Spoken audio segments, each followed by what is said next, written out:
Assalamualaikum warahmatullahi wabarakatuh. Selamat pagi pemirsa, bagaimana kabar Anda? Senang sekali hari ini saya Setiadi kembali menjumpai Anda di program Sosok Inspiratif.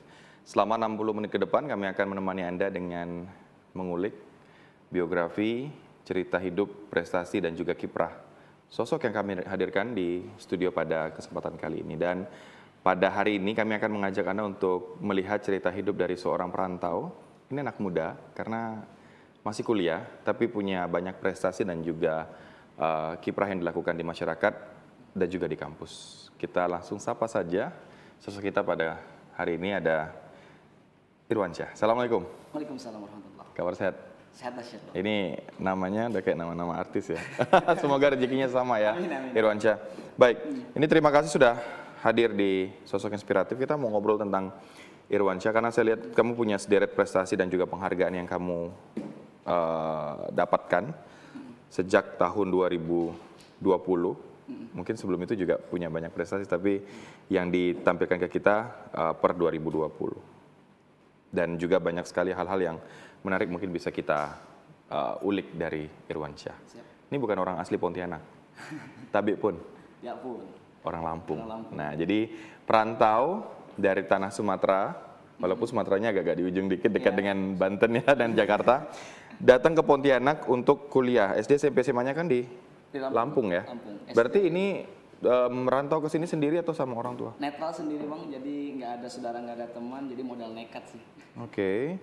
Apa yang membuat kamu kemudian memilih Pontianak, Kalimantan sebagai tempat kamu hijrah? Kampus-kampus lain atau daerah-daerah lain yang lebih terkenal dengan taraf pendidikan yang juga tidak kalah baik dengan Kalimantan Barat kan banyak, contohnya Jawa. Betul.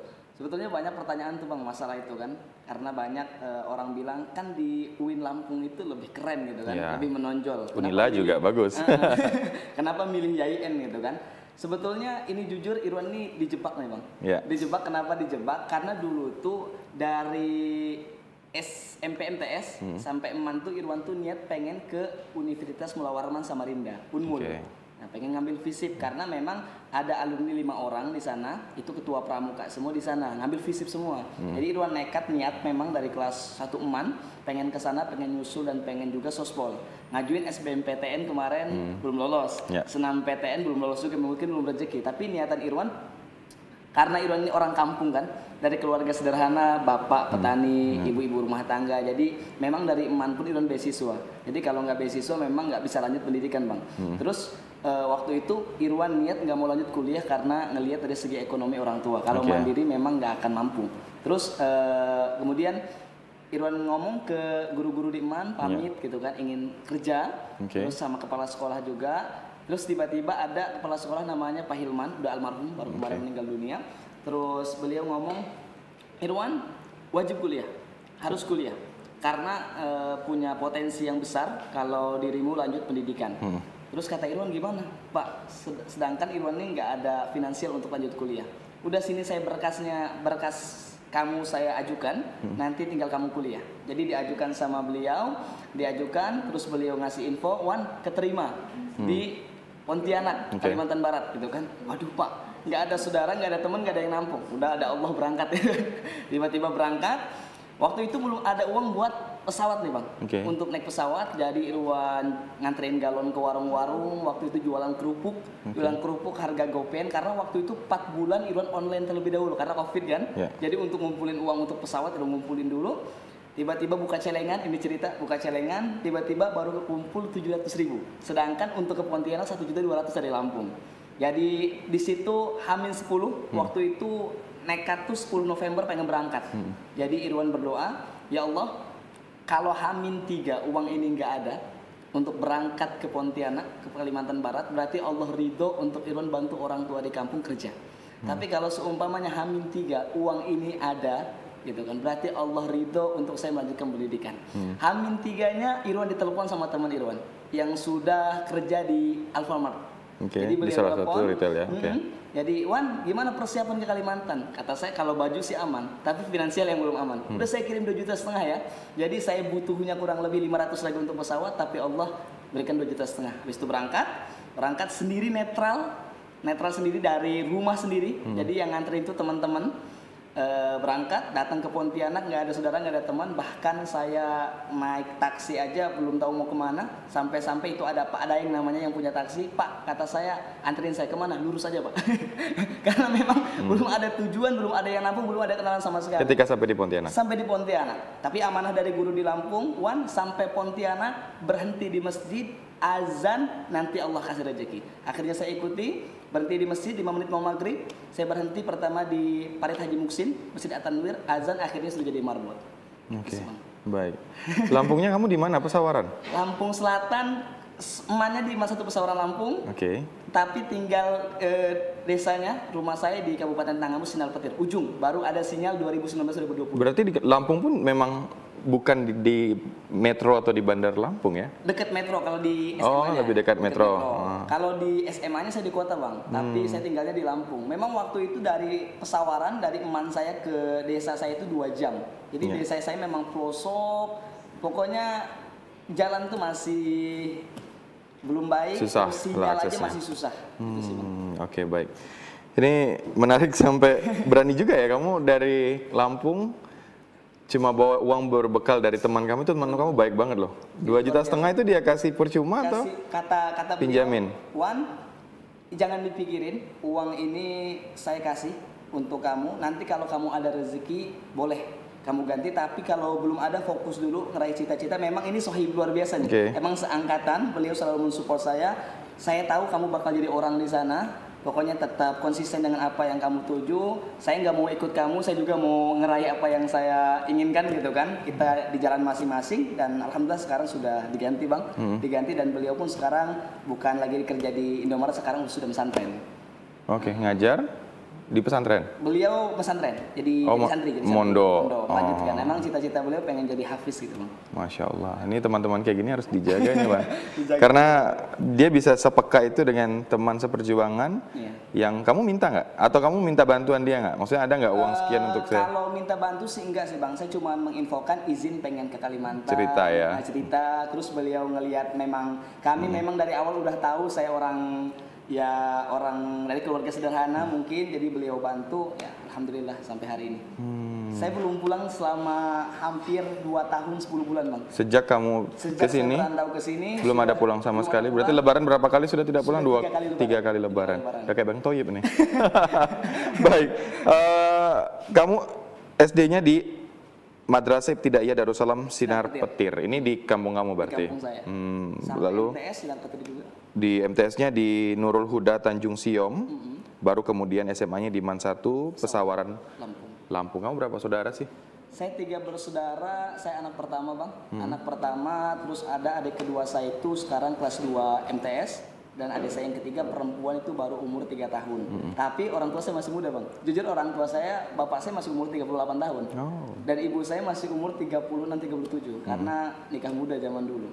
Tapi itu jujur emang kalau orang tua Bang, orang tua itu awam pendidikan. Memang di kampung saya itu kan orang Sunda semua. Saya kan orang Sunda Bang. Jadi orang Sunda semua, asli Sunda, mereka agak susah ngomong bahasa Indonesia. Mereka awam pendidikan, awam prestasi. Jadi di kampung saya itu tradisinya kalau sudah SMA yang perempuan nikah biasanya. Dan yang laki-laki wajib kerja. Jadi biasanya kalau ada yang kuliah, saya jujur saya cerita, saya satu-satunya anak muda, dua orang, yang satunya di Kalimantan Timur.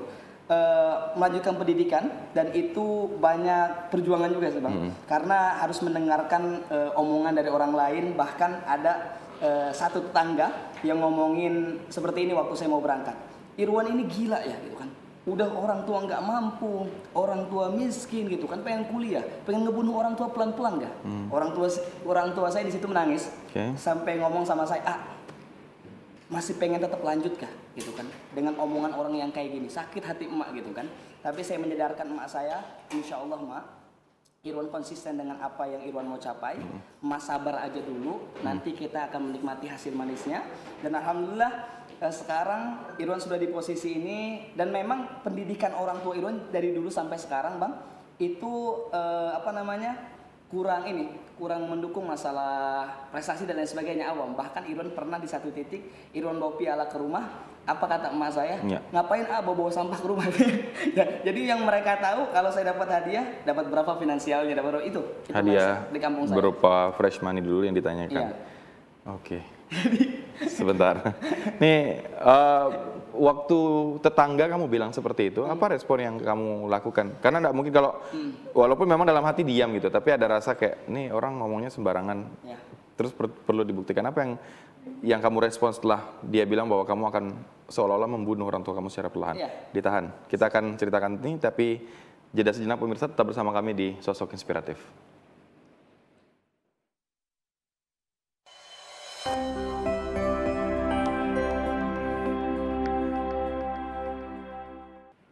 Terima kasih pemirsa, Anda masih bersama kami di Sosok Inspiratif, masih bersama Irwansyah, anak muda yang punya banyak prestasi dan juga pencapaian selama dia tinggal di Pontianak, tapi juga banyak prestasi waktu ketika di Lampung ya. Siap. Wan, dilanjutkan tadi, saya menarik ini karena tetangga kamu sampai berani bilang, kamu kuliah tanpa ada biaya, kamu mau bunuh orang tua kamu secara perlahan. Apa respon yang kemudian hadir waktu itu? Irwan menanamkan prinsip dendam positif, Bang. Dendam positif itu kita nggak perlu balas omongan orang, kita nggak perlu balas cacian orang dengan cacian lagi. Kalau kita balas cacian orang dengan cacian, kan apa bedanya kita dengan mereka? Tapi Irwan selalu memberikan mindset dalam diri Irwan, punya prinsip, lihat baik-baik wajah-wajah orang-orang yang menghinamu. Nanti di masa depan, mereka lah yang harus melihat kesuksesanmu. Sekarang sudah? Dan akhirnya sekarang yang dulunya ngomongin saya, ngechat di Facebook, gimana kabarnya dan lain sebagainya. Itu kan sebuah konsisten yang Irwan bangun dan akhirnya menyadarkan seseorang bahwa sukses itu bukan milik orang kaya. Sukses itu bukan milik orang pintar. Tapi sukses milik dia yang mau berjuang dan berkorban. Siapa yang paling banyak bergerak hari ini, dia yang akan paling banyak mendapatkan hasilnya. Dulu, Irwan waktu ke Eman, Bang, bercita-cita pengen menjadi bintang gitu kan, pengen bersinar, pengen sukses dan lain sebagainya. Tapi semenjak kuliah, Irwan berubah prinsip itu, pengen jadi langit. Kenapa? Ditanya sama teman Irwan, kenapa diubah? Kalau bintang itu bersinar sendiri, bahagia sendiri, sukses sendiri. Tapi kalau jadi langit, kita bisa menaungi bintang-bintang di langit. Maksudnya, filosofinya, kalau seumpamanya Irwan sekarang sudah di posisi sekarang, berarti tugas Irwan ialah menarik anak muda yang lain untuk bisa bangkit dan memberikan magnet positif untuk teman-teman. Sudah kamu lakukan itu untuk teman-teman kamu di pesawaran? Berproses untuk memotivasi teman-teman. Mungkin kalau sekarang Irwan tidak bisa memberikan finansial kepada anak muda yang memang membutuhkan. Tapi menurut Irwan sedekah paling ringan itu bukan senyuman lagi. Tapi sedekah paling ringan sekarang hari ini memberikan kontribusi, semangat dan inspirasi kepada generasi muda untuk tumbuh bersama-sama untuk Indonesia Emas 2045 nanti sih, Bang. Ada kemudian teman-teman kamu yang di tempat kamu di Lampung Selatan. Karena tadi kamu bilang mindsetnya adalah ketika lulus SMA yang cewek nikah, yang cowok kerja. Kamu berharap bisa memberi motivasi buat mereka. Sudah itu dilakukan? Alhamdulillah, Bang, kemarin banyak teman-teman yang dari kampung Irwan yang kuliah SMA itu nanya ke Irwan, ya dari Facebook, dari WA, gimana cara kuliah dapat gratis. Jadi mereka udah punya mindset pengen kuliah juga. Mungkin melihat bahwa kuliah juga banyak banyak peluang lah untuk kita sukses, dan akhirnya mereka nanya-nanya dan sekarang udah hampir kurang lebih yang ngechat Irwan 10 orang yang pengen kuliah dan sekarang kuliah. Mungkin entah dengan cara beasiswa, uang pribadi, tapi Irwan merasa bahagia dan terharu karena yang dulunya Irwan dikucilkan, yang dulunya Irwan dicemoohkan karena pengen kuliah, dan akhirnya banyak memotivasi adik-adik Irwan di Lampung Selatan, khususnya di daerah Irwan Sinar Petir untuk lanjut kuliah. Tapi tetap Irwan selalu menanamkan kepada mereka, kuliah penting, sekolah penting, tapi yang lebih penting ialah asupan buat diri kita sendiri. Apa maksudnya? Irwan selalu mikir gitu, Bang. Kita kan sebagai individu akan bersentuhan langsung dengan individu lain. Tentunya kita perlu yang namanya ilmu komunikasi, soft skill yang harus kita bangun gitu kan. Itu Irwan sampaikan di seminar dan kepada adik-adik Irwan di Lampung. Dek, boleh kuliah terserah. Tapi ingat, soft skill Anda di mana, fokus ke situ. Irwan ingat kata-kata Einstein, ilmuwan barat. Kalau ikan kita paksa untuk memanjat pohon, maka ikan itu akan merasa bodoh selamanya. Karena memang bukan basicnya. Tapi kalau ikan kita paksa untuk berenang, maka ikan itu akan merasa pintar selamanya. Karena memang kemampuannya di situ. Begitupun kita, gitu kan. Kita diturunkan oleh Tuhan, berbeda-beda karakter dan kemampuan. Fokus kepada soft skill kita, fokus kepada kemampuan kita. Irwan yakin yang akan menghantarkan mereka menuju kebaikan-kebaikan, menuju jalan sukses, yaitu kemampuan kita sendiri. Contohnya gini, Bang, Irwan sering tanya ke teman-teman yang di kampus gitu kan, kenapa ngambil jurusan ini? Ikut-ikut teman gitu kan, kenapa ngambil prodi ini? Karena keren gitu kan, Tapi bukan karena kemampuannya. Kalau Irwan sendiri memang ngambil jurusan Irwan karena Irwan dari IPS, ngambil ilmu komunikasi dan lain sebagainya. Toh juga sejalur gitu kan. Karena memang Irwan sadar ini kemampuan Irwan, ini yang harus Irwan dalami. Nanti setelah kita selesai pendidikan, terjun ke masyarakat, tuangkan gitu kan. Jangan sampai kita selesai kuliah hanya diam di rumah, nggak ngapa-ngapain. Itu menurut Irwan hal yang paling inilah. Apa namanya? Jangan sampai kejadian seperti itu sih, Bang. Oke. Ini kamu sekarang kuliahnya di IAIN, Fakultas Usuluddin Adab dan juga Dakwah. Saya lihat pengalaman organisasi kamu juga cukup banyak, beberapa kali menjadi ketua juga, lalu menjadi anggota di beberapa organisasi yang memang sepertinya ini adalah proses yang sedang kamu coba lakukan untuk kemudian kamu bisa mencapai goal di masa depan. Kalau boleh tahu, karena saya belum tanyakan ini, kamu sebenarnya pengen jadi apa? Cita-cita apakah memang pengen jadi guru? Kan guru kan itu keluarannya kan kalau buat kan tarbiyah berarti. Atau apa sebenarnya kepingin kamu waktu kecil kamu ditanya pengen jadi apa? Dokter kah atau tentara kah atau apa gitu? Apa, Wan? Irwan dari MTS sampai hari ini kalau ditanya cita-cita Irwan pengen jadi apa? Jujur nih Bang ya. Walaupun mungkin di benak mereka itu gila Irwan ini. Pernah sering diomongin gitu. Pengen jadi presiden Bang. Jadi kalau dipikir-pikir gila Wan, masa orang kamu jadi presiden? Irwan mikir gini Bang. Irwan ingat kata-kata Soekarno. Mimpilah setinggi langit, walaupun engkau jatuh, kau akan jatuh di atas bintang-bintang di langit. Maksudnya apa? Kita tuh harus bermimpi besar. Contoh, Irwan pengen jadi presiden. Nanti kalau terjun ke level bawah, minimal jadi gubernur lah. Maksudnya apa? Kalau cita-cita kita besar, maka kalau kita terjun ke level bawah pun kita akan ada potensi juga. Tapi kalau cita-cita kita contoh standar gitu kan, nanti kalau terjun ke level bawah jadi apa gitu kan? Gak apa-apa kita bermimpi besar, karena menurut Guru Irwan, ketika kita bermimpi besar, punya harapan besar, maka kita akan tersemas semangat dalam diri kita untuk berjuang gitu kan.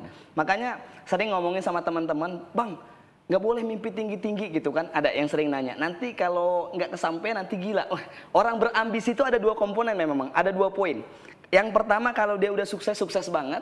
Kalau dia down banget. Tapi itulah bagaimana cara mengendalikan diri dia agar bisa terus berjuang dan berproses. Irwan yakin, selagi jalan kita di jalan Tuhan yang Maha Esa dan di pertengahan jalan ada cacian, makian, godaan, hempitan, bantingan, pasti sukses. Karena kenapa? Karena Tuhan tidak akan memberikan apa yang kita butuhkan, apa yang kita inginkan tanpa diuji dulu. Makanya Irwan punya prinsip rezeki itu ada dua.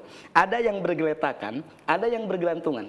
Nah rezeki yang bergeletakan ini mutlak Tuhan berikan kepada kita. Telinga, hidung, mata. Tapi rezeki yang bergelantungan ini harus ada tangga untuk menggapainya. Proses untuk menggapainya. Itu sih Bang. Oke, baik. Menjadi presiden. Sebenarnya tidak ada mimpi yang besar, mimpi yang tinggi atau mimpi yang sulit diraih. Itu semua cuma kembali ke perspektif kita masing-masing. Tidak ada masalah untuk itu. Karena kita semua sepakat bahwa kita boleh bermimpi menjadi apapun. Ya. Tapi yang menjadi masalah adalah apa yang kita lakukan untuk bisa menggapai mimpi itu. Nah, ini pertanyaannya, apa yang sudah kamu lakukan untuk kemudian bisa meraih paling tidak step yang kamu lakukan gitu. Untuk bisa Irwan orang yang salah satu jembatannya ya Bang. Irwan orang yang memang dari dulu pengen terjun ke dunia politik. Irwan selalu punya prinsip kontribusi terbaik adalah kontribusi terhadap manusia. Dan politik ini hulu atau kepalanya. Yang mana gerakan-gerakan kita akan menyentuh banyak aspek. Mungkin hilir ada banyak Bang, seperti motivator, pengusaha, terus pedagang dan lain sebagainya. Tapi ruang lingkupnya masih kecil, kontribusinya masih kecil. Tapi kalau kita masuk politik, jadi gubernur, jadi presiden, dengan satu kebijakan, kita akan menghidupkan hajat orang banyak. Contoh, jadi presiden, buat kebijakan ini, jutaan orang merasakannya. Apa langkah-langkah yang Irwan sudah lakukan? Ini salah satunya, Irwan aktif di organisasi. Karena Irwan yakin, bohong kalau kita mau masuk politik tapi tanpa diimbangi dengan organisasi. Makanya, Irwan pernah dengar kata-kata Bapak Anies Baswedan,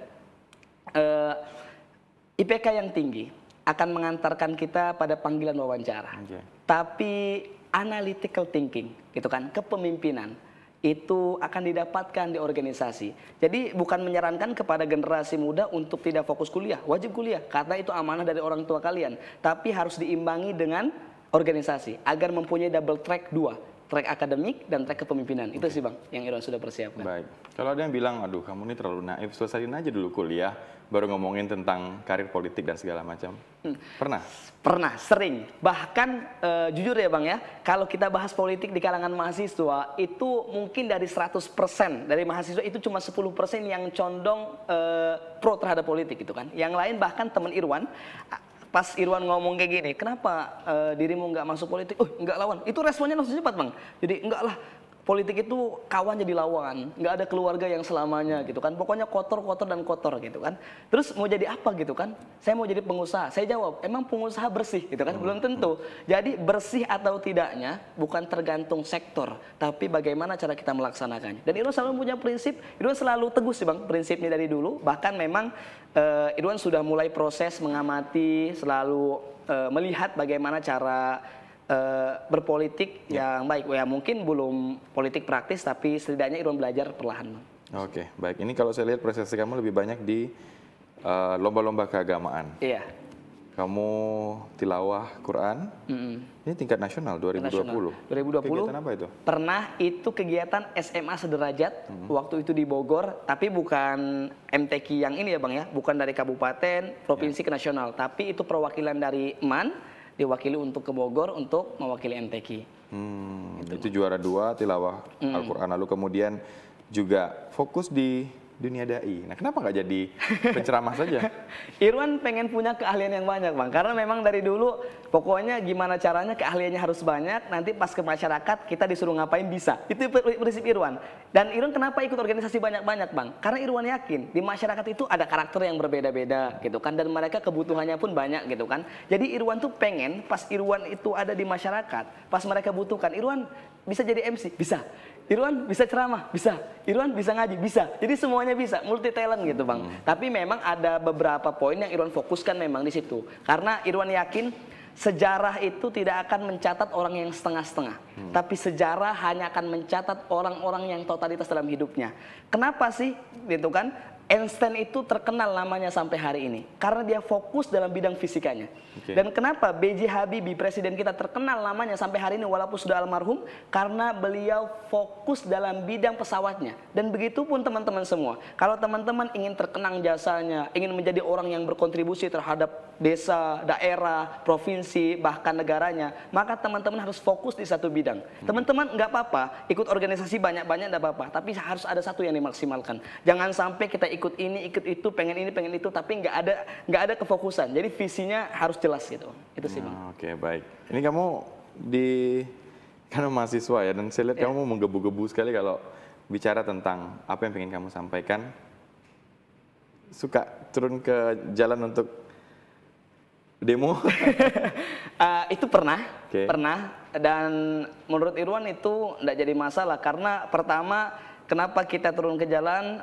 Mungkin awal-awal ngebangun mental kita sebagai anak muda, sebagai mahasiswa menyuarakan, dan Irwan pun memang sesuai dengan visi Irwan pengen ke politik. Mungkin itu salah satu menguji mental Irwan kuat nggak di tatanan seperti itu. Yang kedua, nanti ini juga menjadi PR Irwan bahwa setelah kita terjun ke politik, kita akan banyak hal-hal yang tidak sesuai dengan pikiran kita, dan itu harus kita ungkapkan secara terbuka. Kalau kita nggak suka, jangan sampai kita dikekang dengan hal-hal yang memang memang mengekang kita di suatu lembaga. Itu sih yang Irwan ini. Dan yang ketiga, itu melatih Irwan untuk peduli ke masyarakat Bang. Saat masyarakat sedang merasa dirugikan oleh pemerintah dan lain sebagainya, itu juga menguji Irwan di titik itu sih Bang. Oke, itu. Baik. Puan, kamu tadi bilang bahwa senang sekali memberikan motivasi kepada teman-teman, kepada adik-adik di kampung, teman-teman di kampus, dan juga teman-teman di lingkup anak muda seperti itu.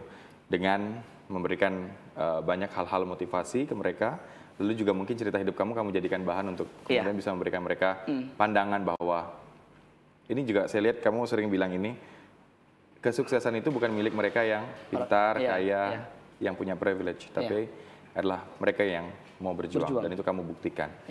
Tapi arah tadi, memang kamu punya tujuan untuk masuk ke dunia politik seperti itu. Untuk menjadi seorang motivator itu kan harus ada wisdom dan bentuk rasa katakanlah benar-benar tulus dari hati gitu. Iya. Nah, bukankah nanti ini akan membuat label kamu sebagai seorang motivator ketika kamu terjun ke politik ini akan terdegradasi? Ini gimana, Wan? Kamu melihat itu?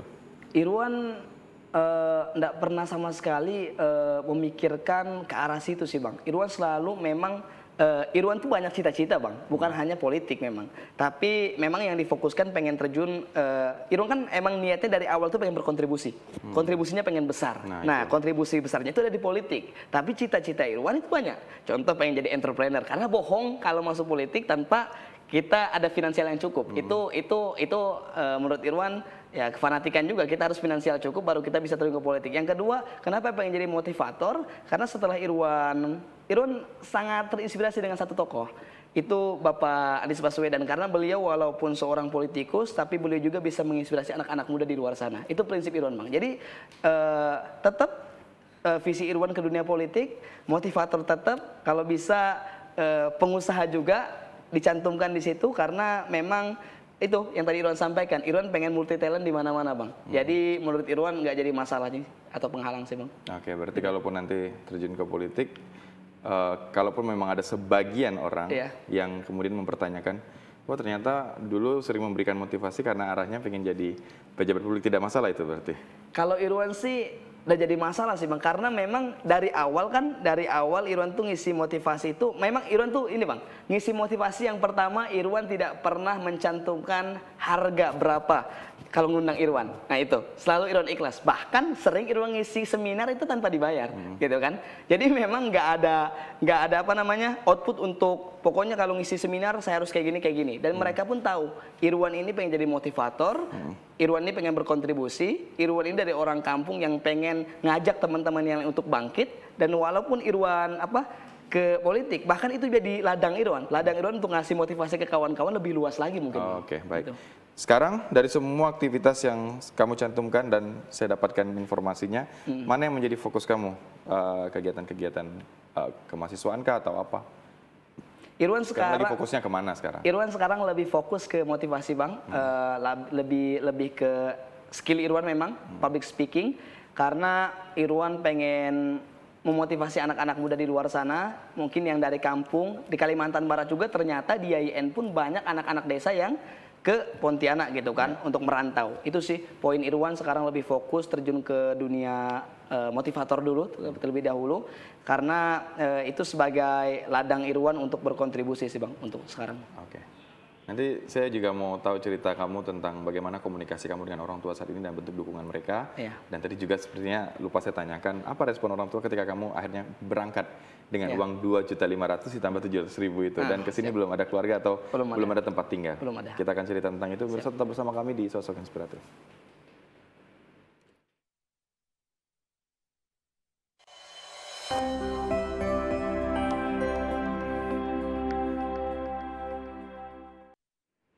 Terima kasih pemirsa, Anda masih bersama kami di Sosok Inspiratif. Untuk Anda yang mungkin terlewat di segmen 1 dan 2 tayangan ini, Anda bisa menyaksikan tayangan ulang di YouTube channel TVRI Kalimantan Barat. Masih bersama Irwan Syah, ini anak muda yang luar biasa cerita hidupnya, dan banyak sekali kalau kita katakan batu-batu, kerikil-kerikil yang kemudian akhirnya mendewasakan dan juga membesarkan kamu sampai hari ini. Dan walaupun memang kamu sudah punya target mau kemana, arah dari proses yang sedang kamu lalui saat ini.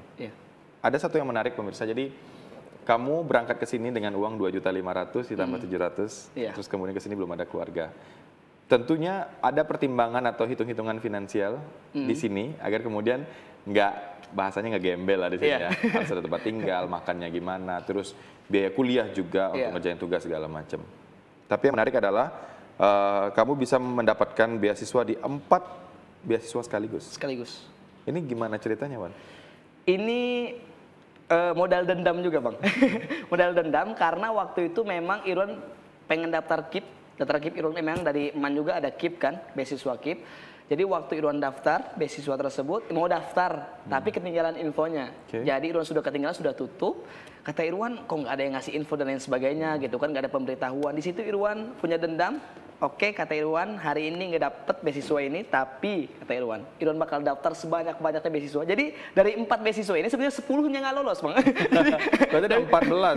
14. Okay. Saya daftar banyak, Bang. Saya daftar banyak karena memang pokoknya nggak mau kuliah dengan cara pribadi gitu kan. Harus gratis beasiswa.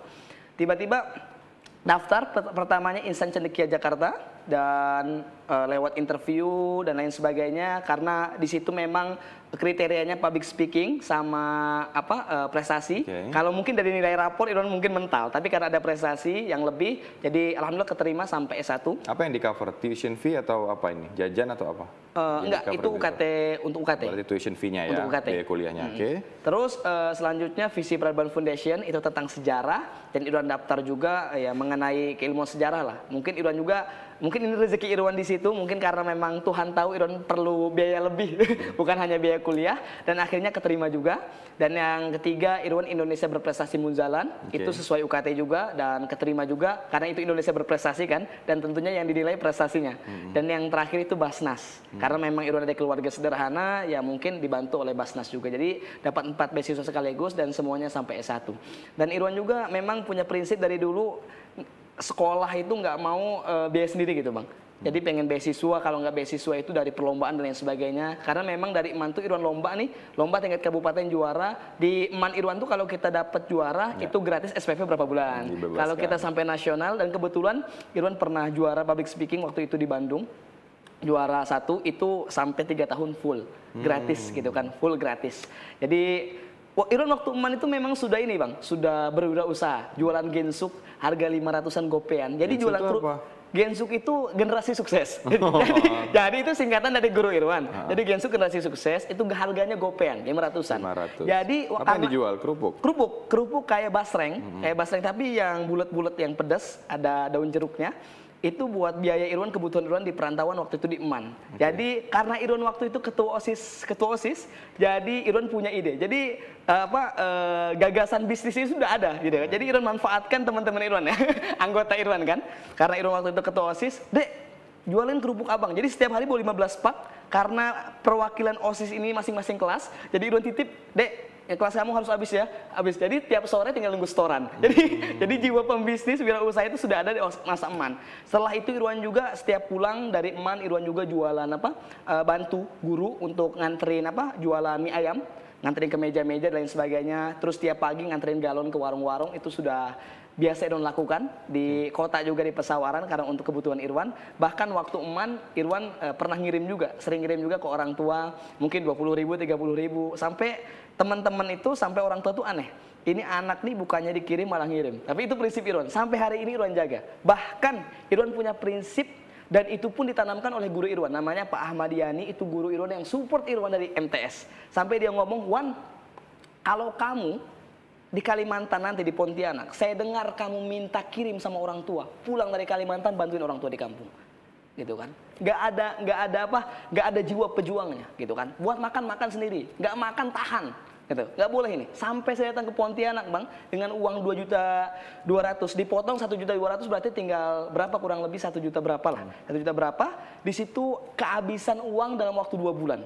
Karena biaya di Kalimantan itu lumayan mahal. Sama di Lampung beda. Harga-harga makanan, bahan pokok itu mahal. Irwan baru kaget. Terus kehabisan sama sekali habis, ini jujur. Irwan hampir nggak makan itu selama 2 hari. Itu di masjid karena keuangan habis, cuman ada galon. Dan Irwan di situ cuman makan keripik bekas orang sholat di situ. Dan kue sisa di situ makan.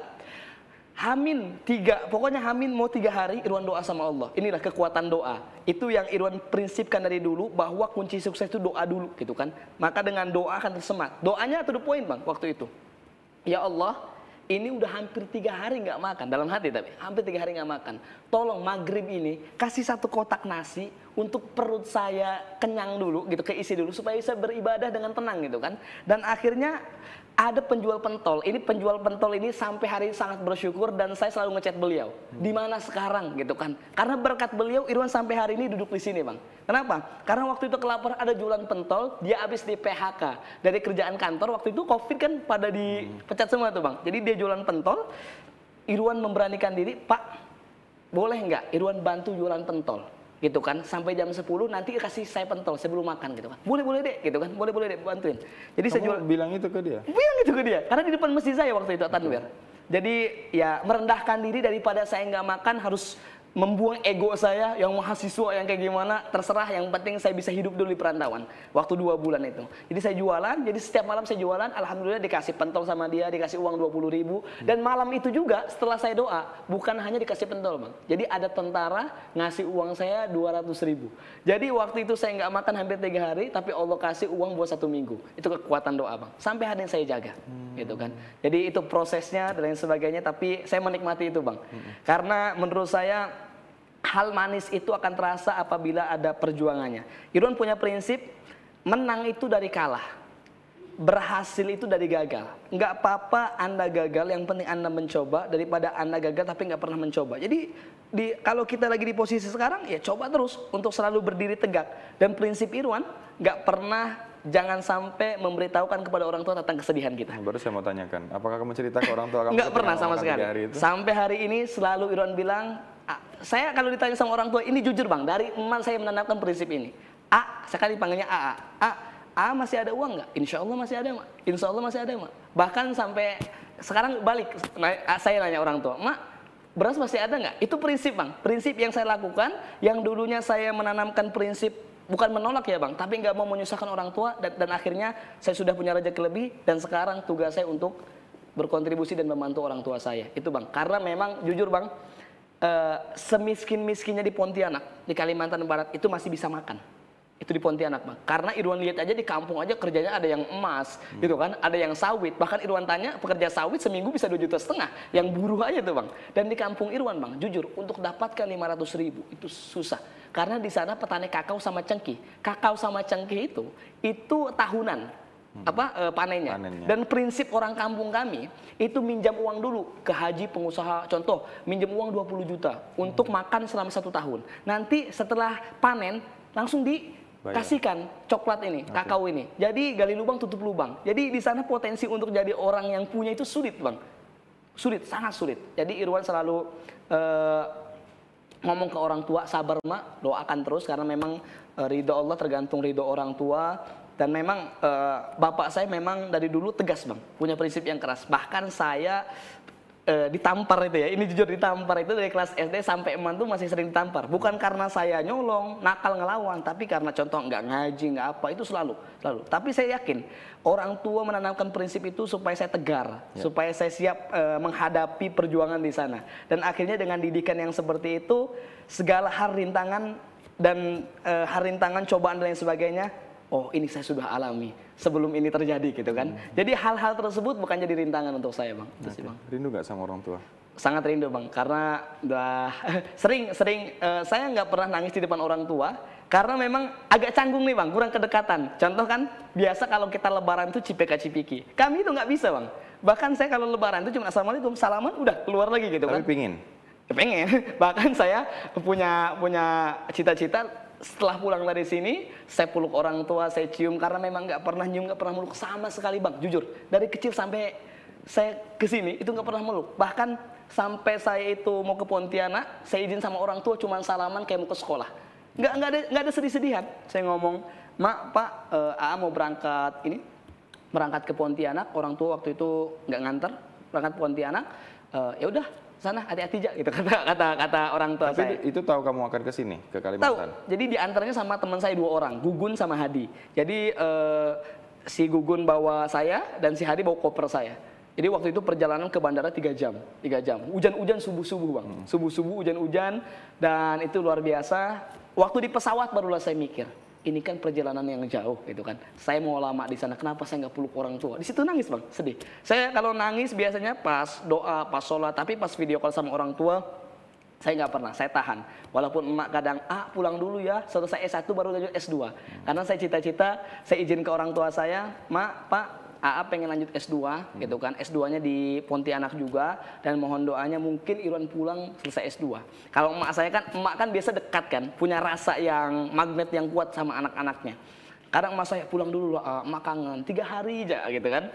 Dengan ini, insya Allah ya emak nanti pulang dan sebagainya. Tapi bapak saya, karena bapak saya ini memang menegaskan anak-anaknya untuk berjuang. mau lanjut S2, selesaikan baru pulang. Gampang kalau pulang, selesaikan dulu aja. Itu prinsip bapak saya. Jadi memang kalau orang tua ini yang perempuan ini pengen bertemu, kalau yang bapak saya ini selalu silahkan gitu kan. Berjuang gitu kan. Itu sih Bang. Berarti sekarang komunikasinya by telepon saja? Telepon itu pun jarang. Ini baru intens nih Bang, baru intens teleponan ini baru 1 bulan ini. Waktu 2 tahun yang lalu itu cuma setahun sekali, pas lebaran doang. Karena pertama saya kalau telepon takut saya keceplosan curhat tentang kesedihan saya. Yang pertama, saya nggak mau, karena saya kan orangnya ceplok-ceplok nih. Yang kedua, saya pengen lihat proses saya itu pas udah jadi gitu kan. Yang ketiga, sinyal di sana susah.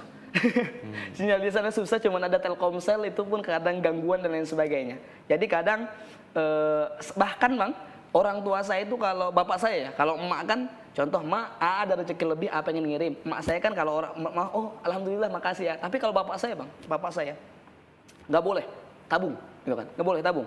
Jangan pikirin. Sampai-sampai emak saya udah nggak ada beras, tapi bapak saya selalu menyembunyikan itu. Emak yang sering ngomong gitu kan. Tapi saya ngomong sama, tadi saya kalau ngirim ke orang tua bukan pakai ATM bapak saya Bang. Jadi kalau ke ATM bapak saya bisa dimarahin. Tapi ATM tetangga, jadi tetangga ngasih ke emak saya. Jadi sembunyi-sembunyi kami. Tapi itu luar biasa, itu prinsip yang bapak saya sematkan sampai hari ini, yang sampai saya itu heran sama dia. Kenapa di posisi yang dia susah aja nggak mau lisan dia ngomong sama orang tua. Padahal waktu kecil gitu kan saya sering minta sama dia, tapi dia tuh nggak pernah. Prinsipnya itu luar biasa Bang. Kenapa kamu bingung? Kan ini yang sekarang kamu lakukan. Tidak cerita ketika susah. Kenapa kamu bingung dengan kenapa orang tua ketika ada masalah, khususnya bapak, tidak dia menyampaikan kesulitannya? Sekarang kan juga kamu lakukan. Ya, mungkin itu karakter itu nyampe ke saya mungkin ya Bang. Karakter itu nyampe ke saya, dan prinsip itu selalu saya pegang teguh sih Bang. Nah, tapi saya yakin di hati bapak yang selalu mendidik saya keras, pasti ada kelembutan-kelembutan dan terus mendoakan untuk anaknya. Nggak mungkin sekeras-kerasnya orang tua nggak ada visi untuk kebaikan anaknya, itu nggak mungkin. Saya yakin dari 100% apa yang saya capai hari ini, mungkin 70% itu dari doa orang tua, mungkin 30% mungkin ikhtiar saya. Karena saya tidak bisa menyombongkan diri, karena saya di posisi sekarang, menurut saya kalau masalah cerdas banyak yang lebih cerdas, kalau masalah intelektual dan lain sebagainya, perjuangan mungkin banyak yang lebih berjuang, saya pun masih nihil menurut saya. Tapi kenapa Allah selalu permudah langkah-langkah saya? Satu jawabannya karena doa dan ridho orang tua sih Bang. Itu sih Bang. Sekarang tinggal di mana ngekos? Sekarang saya tinggal di kampus di Sekre LDK. Waktu pertama kali saya tinggal di Masjid At-Tanwir, itu waktu berapa lama itu? Itu waktu 3 bulan. Saya lanjut ke Masjid Brimob Batalion A, Parit Bugis, ke Spadio. Waktu itu 1,5 tahun, karena jaraknya lumayan jauh dan saya sudah aktif ngisi seminar lain sebagainya, dan di kampus aktif juga. Saya pindah ke Sekre LDK baru 3 bulan 4 bulan sih Bang. Pakai apa waktu itu ke sana kemari? Kan kamu nggak bawa motor ke sini? Saya waktu itu masih ngojek sama temen, kadang Maxim juga, tapi dari Parit Bugis ke sini kurang lebih 20.000 Bang. Jadi kalau bolak-balik 40.000. Tapi waktu itu alhamdulillah ada satu orang baik, itu ayah angkat saya, yang dia ngangkat saya sebagai anak karena dia suka anak-anak yang sering di masjid gitu kan. Dia pinjamkan motor waktu itu Mio, dan akhirnya waktu di Parit Bugis saya pakai motor Mio itu. Tapi sekarang saya kembalikan, dan saya sekarang tinggal di kampus, kan sudah dekat kan. Udah ada kendaraan sekarang? Sekarang belum ada kendaraan, tapi kemana-mana ada teman saya memang di kampus yang sering mengantarkan saya. Itu sih Bang. Oke, sekarang pendidikan berarti udah mau selesai ya kuliah, dan memang ada progres mau ambil S2? Itu cita-cita saya, malah wajib sih Bang. Kenapa?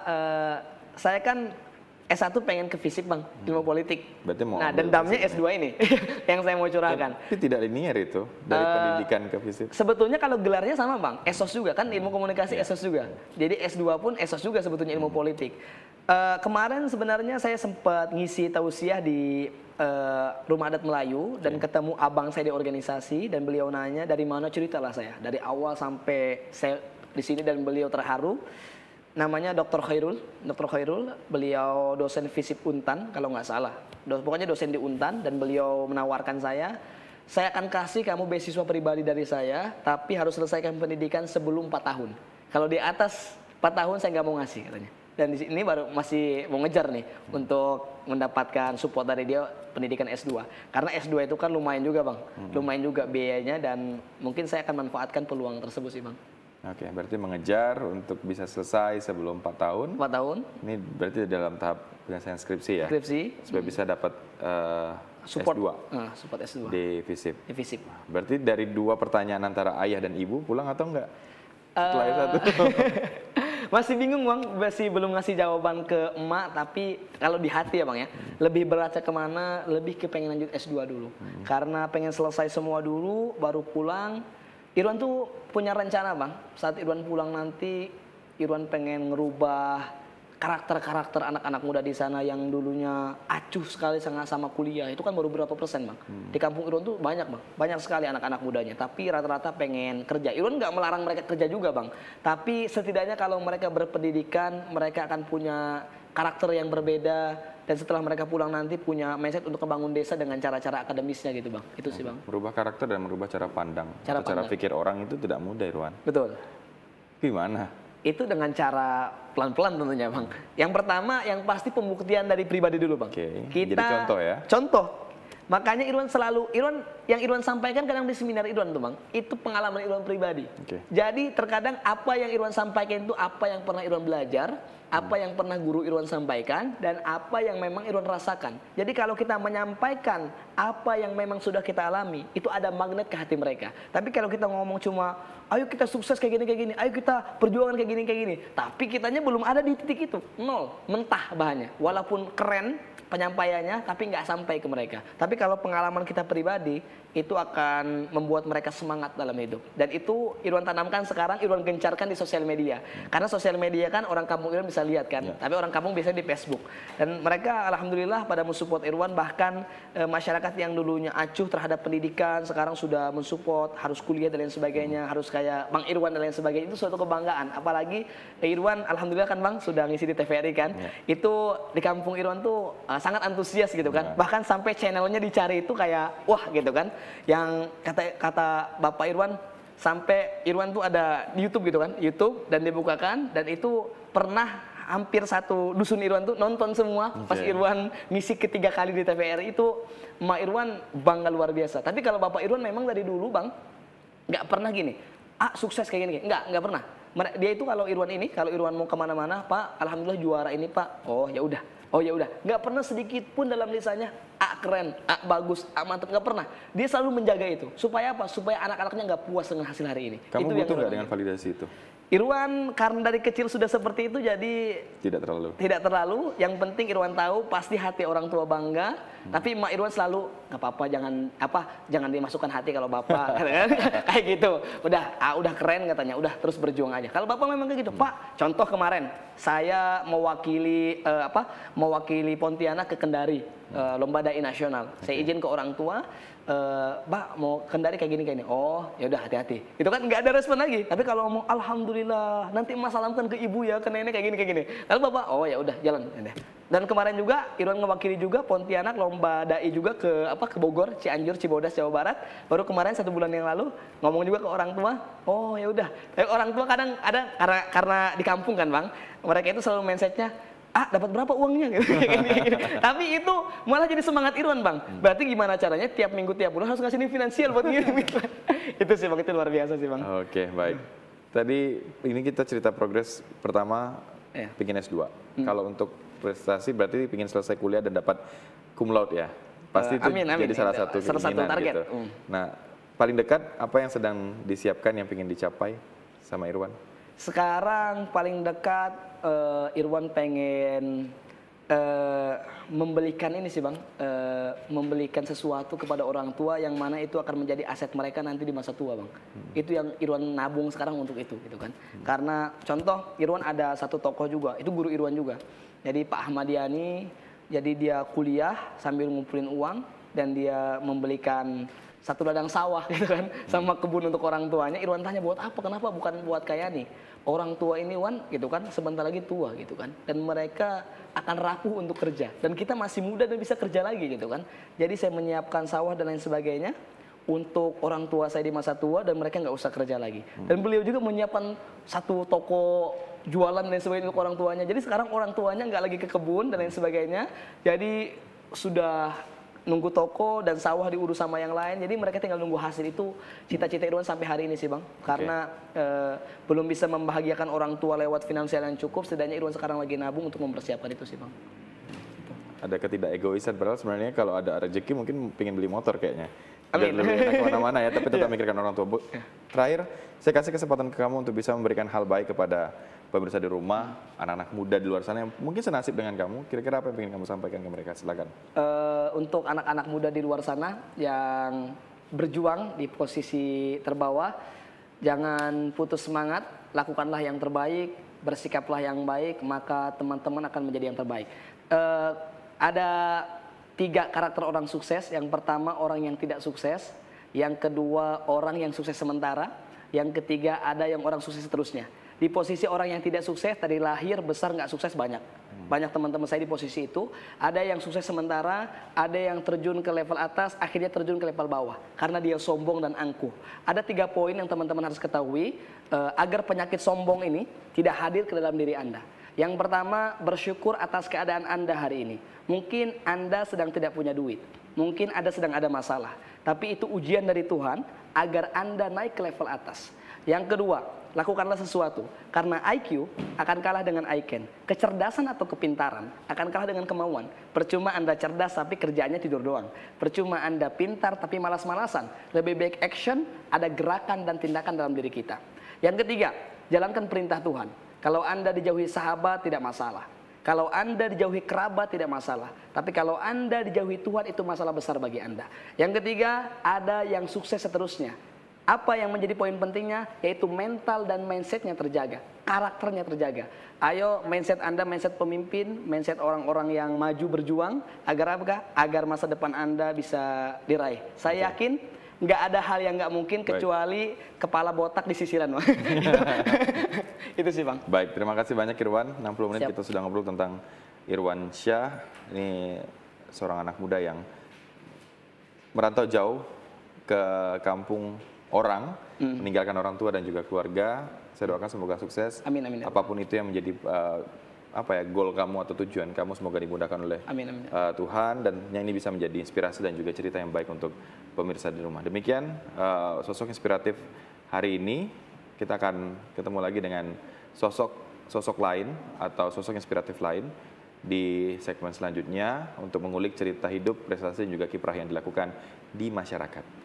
Saya Setiadi pamit, terima kasih, selamat pagi dan sampai jumpa. Assalamualaikum warahmatullahi wabarakatuh.